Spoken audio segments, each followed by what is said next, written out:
Ashama harka fuunee akkam jirtan jaalatamtootaaf kabajamtoota hordoftoota caffee miidiyaa guyyaa har'aa qophii addaa qabannee dhiyaanneetiin jirra. Qophii addaa qabadhee kan isiniif dhiyaateetiin jiru annu Mahammas Iduseenii ogeessi kaameraa duubaan Abdii Saban ni jiru. Hanga xumuraa sagantaa keenyaan waliin turan affeerraa kooti. Egaa guyyaa har'aa kabajamtoota daawwattoota keenyaa keessummaa kabajaa hundeessaa fi pirezidaantii waldaa dargaggoota caffee hojii gamtaa waliigalaa pirezidaant Sanyii Edashuu Loosee asitti argamaniiti kan jiranii isaanii waliin turtii gochuudhaaf kan deemnu hanga xumuraa sagantaa keenyaatti akka nu waliin turtaniif isin affeerra.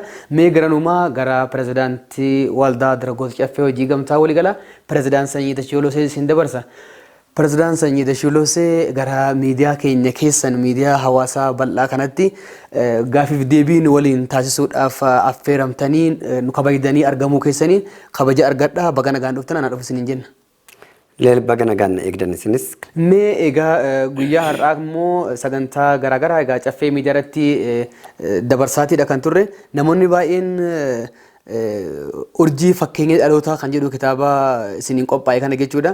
Akka malee akka jaalatan nu bilbilaallee turanii dhugaa dubbachuudhaaf namoonni baay'een dubbisaa turanii nullee sa'aatii hojii keenyaarraa kitaaba kanarratti rarraaneeti kan oollu jechuudha. Sa'aatii qabnurraa kana keessatti kitaabni kun qabiyyee garaagaraa qaba. Jiruuf jireenya keessan haala hundeeffamaa waldaa kana keessaa waan raajii namatti ta'u jalqabbiin keessanii fi dhumi ammarra jirtan kitaaba kana keessa jira jechuudha. Hanga kitaabicha malurratti hundaa'e yeroo qabdanii fi yookaan immoo hanga kitaabichi baasuu danda'u irratti xiyyeeffatame dhibbaan dhibbatti bu'aa ba'iin isin keessa dabartan kitaaba kana qofaan ibsamuu dadhabullee hanga danda'amaatti namaa garuu danda'utti barreessameeti kan jiru. Yoon dogongoruu baadhee sadarkaa listiroorraa hanga pirezidaantummaatti hanga hoggansummaatti kan ittiin dhuftan jiruuf jireenya keessatti barreessameeti kan jiru. Listiroo yeroo qulqulleessaa turtan suuraan illee ni jira. Akkasumas immoo ani maatiitti hirkadhee jiraachuun barbaadu ofii kootiin of jijjiira otoo maatii sooressa qabdanii otoo obboleeyyan hedduu qabdanii kophaatti baatanii hojjedhee jijjiiramuu qaba jettanii listiroo qulqulleessuudhaan achumaan ammas cinaadhaan mana daabboo nyaataa raabsuudhaan mana nyaataa daabboo irraa fuutanii hawaasaa raabsuu irratti sa'aatii boqonnaa keessanii ilaaltanii kuni lamman otoo isin hin geenye ammas barnoota immoo akkuma ilma namaa akkuma namni kamuu baratu sadarkaa barnootaatiin illee of jireenya kiyya fooyyessuun qaba jechuudhaan barnoota kana gidduudhaan barachaatii turtan jechuudha.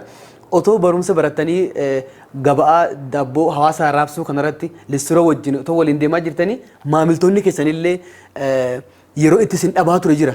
Jaala isin qaban namoonni baay'een isin biratti kophee akkasirri qulqulleeffatu beeknu yeroo isin sababa gabaa biraatii fi hojii biraa dinagdee fooyyeffachuudhaaf sun gaa qofa waan hin taaneef jecha yeroo deemtanitti maamiltoonni keessan yeroo isin dhabaa turan maamiltoonni kiyya na dhabuu hin qaban jettanii hojii jirurra hojii daabboo san dhiistanii listirooti deebitanii listiroo san kan akka soolii fi hodhaatti illee ol dabartanii dinagdee jechuudha guddistanii ijoollota kaanillee of cinaatti qabattanii akka gargaaraa keessan ta'an fi kanneen kana fakkaatan hojjechuudhaan fakkeenya umrii dargaggoota yookaan daa'imman yeroo san umrii keessan wajjin deemu san jechuudha.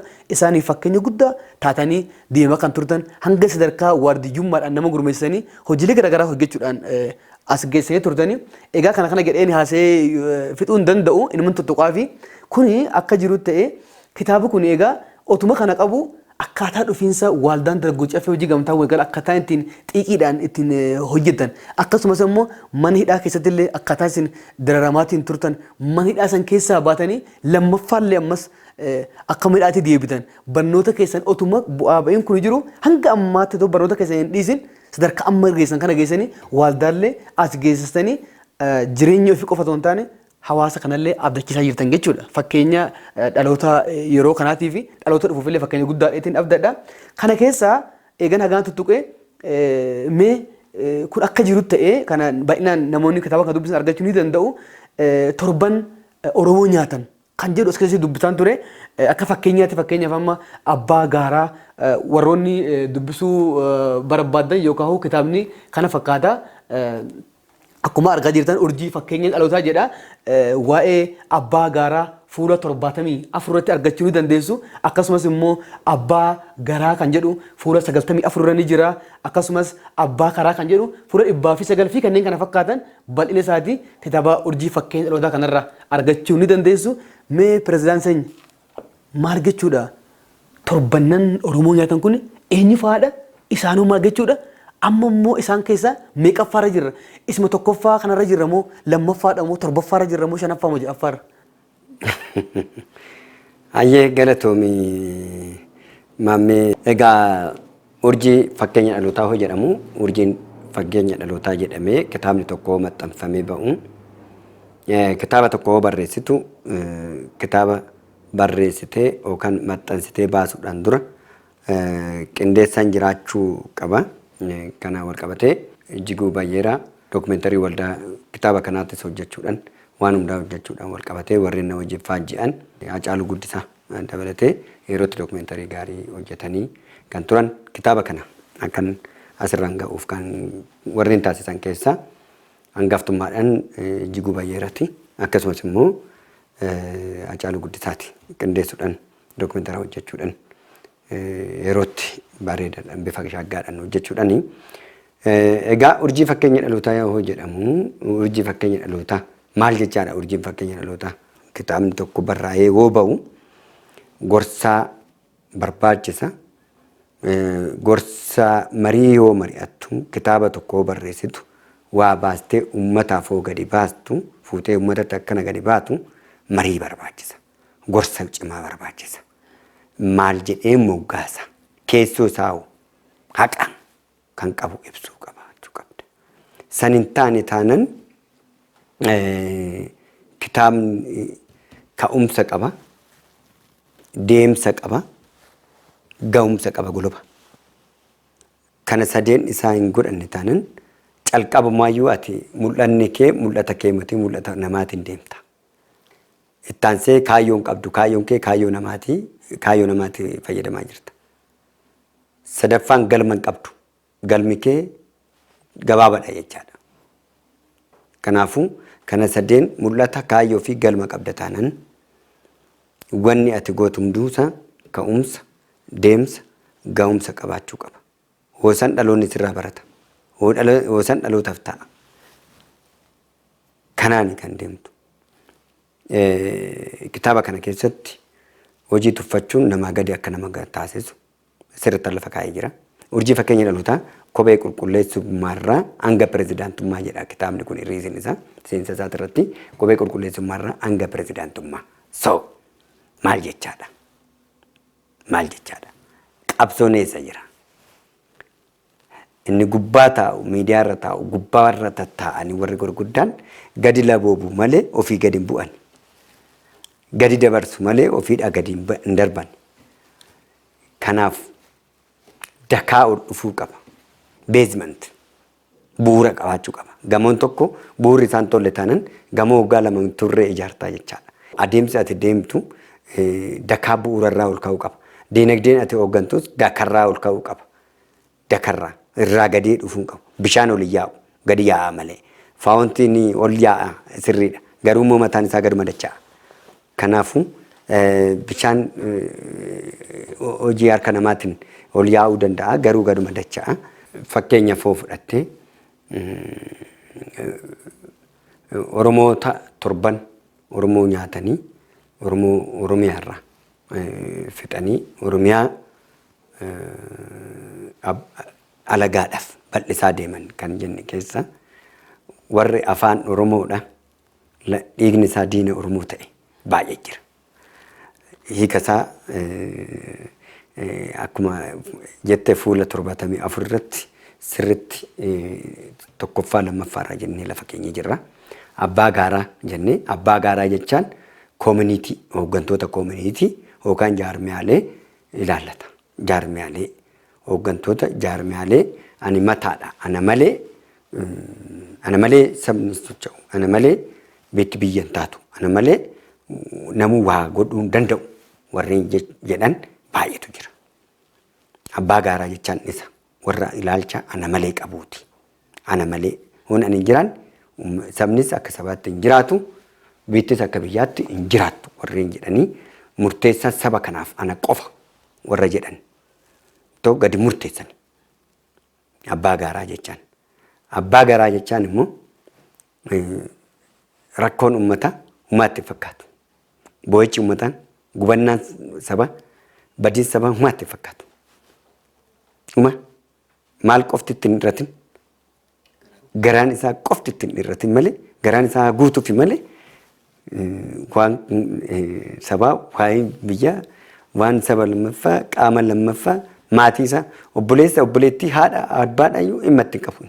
Garaan isaa qofti gooftaa isaa kan ta'edha. Warra garaan isaanii gooftaa isaanii ta'edha. Kan biraa abbaa karaa warra abbaa karaa waan qabataman qabne waan raagaa hin qabne tokko qabatanii warreen namarratti badii namarratti murteessan balleessuuf ajjeesisuuf hidhuuf hiisisuuf deeman abbaa karaa jechaan odeessutu odeeffannoo funaanu hin kennu asiin mootummaa dogoggorsiisu asiin immoo warra anatu hiree sabaa eega kan jedhu kana dogoggorsiisu kara lamaanitti iyyuu jidduu keessatti warra saba nyaatan jechaan abbaa karaatiin afuuftu sochaastu lixni akkana jedhee kibbi akkana jedhee kaabni akkana jedhee baani akkas jedhee kaa warra kiristaanaa musliimni akkana si gochaa jira kai Harargee kai Baale kai Jimma kai Wallagga kai Shawaa jedha argaa jira ta'u ta'e jecha kinu akkana godhanii ijoollee keenya akkana godhanii kaatu maalidha jedha viidiyoo araba Sooriyaa irratti wal qalan walitti qindeessee fidee Itoophiyaa godhee fuularra feektoriidhaan sirreessee fidee asitti wal nyaachisa. Isaan kun maal jedhan afuuftu sochaastu afuuftuu fi sochaastu maxxantuu jedhama. Afraffaan maxxantuu abbaa garaa abbaa karaa afuuftu sochaastu amma maalirra jirra maxxantuurra jirra. Maxxantuun immoo maal godhe jabaa filatteet mootummaa jalatti galtee yookaan miti mootummaa jalatti galtee jabaa jalatti galtee dadhabaa xixiqqaa funaannatti. Ofii humna qabdu jamaatti hirkatti jabaatti hirkattee arraba dhedheeratti sanbooda jabaadhaan warra waa'ee sabaa waa'ee biyyaa nagaa misooma tokkummaa nama labsu kana guurtee nyaatti. Maxxantuudha isheen. Yooni kaardii wayii hin qabatti yooni koomishiniin kaffalamaa fi jette seekuriitiidha sin jedha. Yookaan jaarmiyaatti maxxanti yookaan mootummaatti maxxanti yookaan abbaa qabeenyaa dhuunfaatti maxxanteetti saba nyaatti dhaloota nyaatti. Adagaadha kunis maxxantuu jenneen lafa keenya kana yoom har'aamatti kan kana lafa keenya bara sanitti bara kitaabni kun barraa'een duratti lafa keenya barreessinee lafa keenya jirra. Har'aamatti kanan dubbadhu. Kitaabni urjii fakkeenya dhaloota guyyaa gaafa bulii torbaa agayya bulii torbaa 2015 akka lakkoofsa Itoophiyaatti kan eebbifame. Yeroo sanitti kanan kaa'eedha kanan dubbachaa jiru. Har'aamatti maxxantuun baay'ee ulfaattudha. Jahaffaadha miti kun torbaffaatti sii darba. Eeggattuu jedha. Torbaffaan eeggattuu warra amala eeggattummaa qabu. Eeggattuun kun maal godhaa? Hojii hin hojjetu. Hojii tuffata. Kophee qulqulleessummaa irraa hanga pirezidaantummaa jenna. Guyyaatti ani hojii 4 hojjedha. Kophee nan haaromsa. Koomishinii nan hojjedha. Qulqullina balfa mana namaatii nan baasisa. Hin baasna. Galgala nan baradha. Achi bahu immoo naannoo jireenya kiyyaa san waardiyaa nan eega. Waardiyaalee qacareen eegsisa. Kana 4 nan hojjedha. Ijoolleen gorsina. Of jalatti ijaarree. Akka dhalattummaa Finfinnee kiyyaati miti. Oromiyaa kamirraa balbala kamirraa kan dhufe kamuu of jalatti qabee ijaareen hojjechaa jira. Kana hunda irratti iyyuu tokko isaati irratti ijoollee 20, 27, ijoollee 7, ijoollee 5, 4 mana daabboo tolchanii gurguran immoo baatiraa maalii kana immoo mana daabboos qabna. Isaas akkasumatti halkan rabsaan bulamu. Hojii 4, 5 hojjechaa barumsa keenya barachaa akkasitti guddanne. Kana ilma hiyyeessatti miti anatti hiyyeessa. Maaf jennaan kiyyaa miti kan maatiin koo qabu kiyyaa miti. Abbaan koos bakka gaarii hojjechaa ture. Haati koos bakka gaarii bakka guddaa hojjechaa turte. Lamaan hojjechaa na dhalan.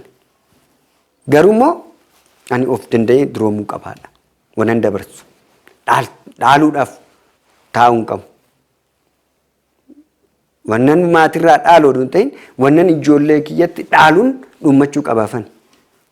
So eeggattoonni immoo maal godhu hin taa'u. Taa'a tolu. Amma carraa guddaan banameefi jira bakki taa'umsa bakka sadi dhuumameefi. Innis maaliin tokko bunaa xaxxuu bakka bunaa xaxxuu taa'u dabbasaa micciiraa oola. Chaatirra oola. Tiktokirra oola. Feesbuukirra oola. Waan adda addaatirra oola. Hojii yoo kenniteef hin danda'ume kana. Natti ulfaata. Na dhukkuba siin jedha. Dhibeen isaa hojii argatu. Hojii hojjedhu jettuun hin dhukkuba. Hojii hojjanna jettuun hin dhukkuba. Waa kennuufi baatte suura keessuuta jedhee kaafata.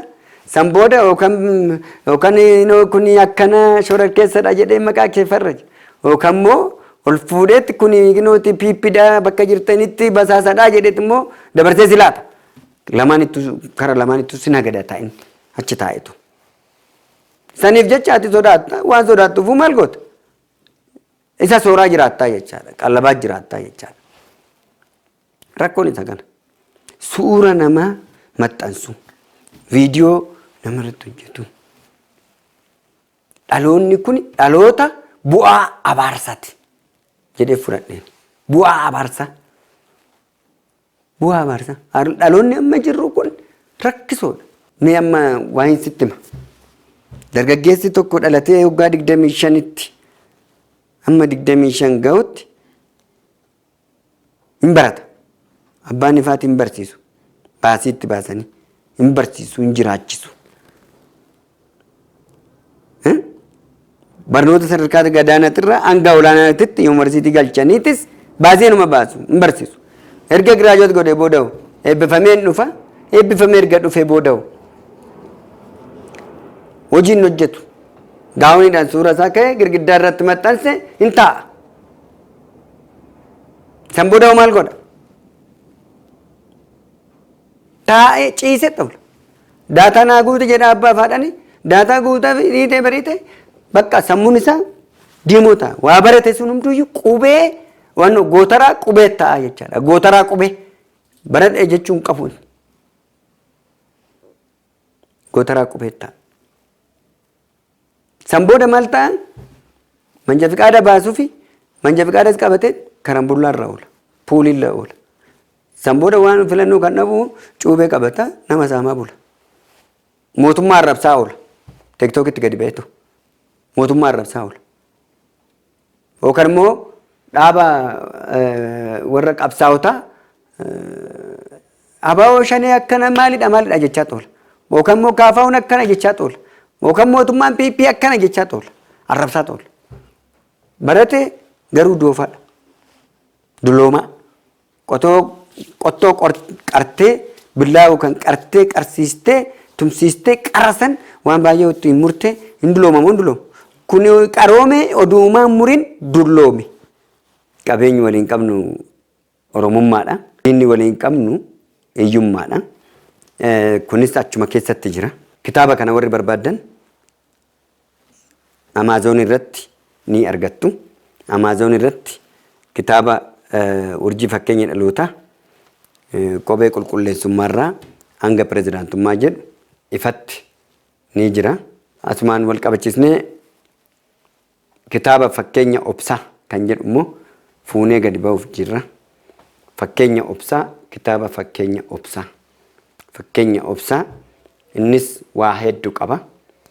Kooperaatiivii ijaarama waldaa hojii gamtaa Dooktor Haayilee Fiidaa dooktoriitii ittiin qabatee biyyattii tana ittiin utube ittiin ijaare ittiin hundeesse. Nus fakkeenyummaa waldaa hojii gamtaadhaa kan qabannee kaan fakkeenyummaa ijaarsa waldaa Maccaa fi Tuulamaati.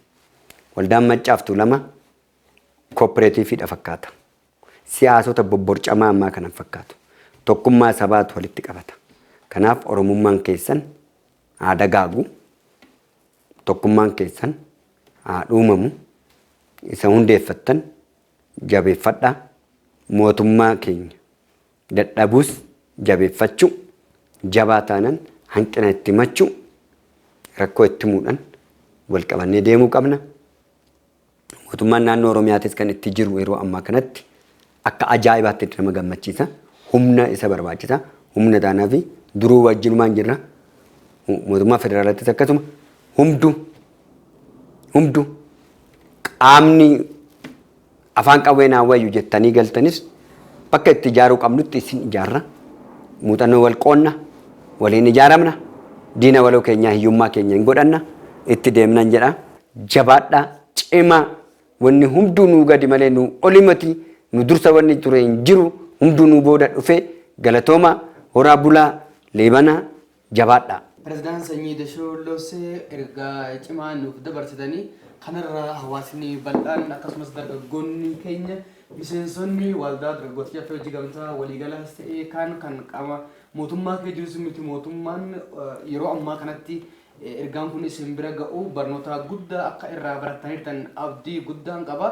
Walumaa galatti mariin keenya gaafii fi deebii wajjin wal qabatee ture. Kana fakkaata ture bakka jirtanitti nagaan isin biraa hin dhabamini. Sagantaa kana qopheessee kan isin biraan ga'a ture ani Mahammad Sa'iid Hussein. Ogeessi kaameraa karaa duubaatiin Abdii Sabanii fi Lalisee Siisaa turani. Horaa bulaa deebanaa injifannoon waldaa dargaggootaa fi hojii gamtaa waliigalaati.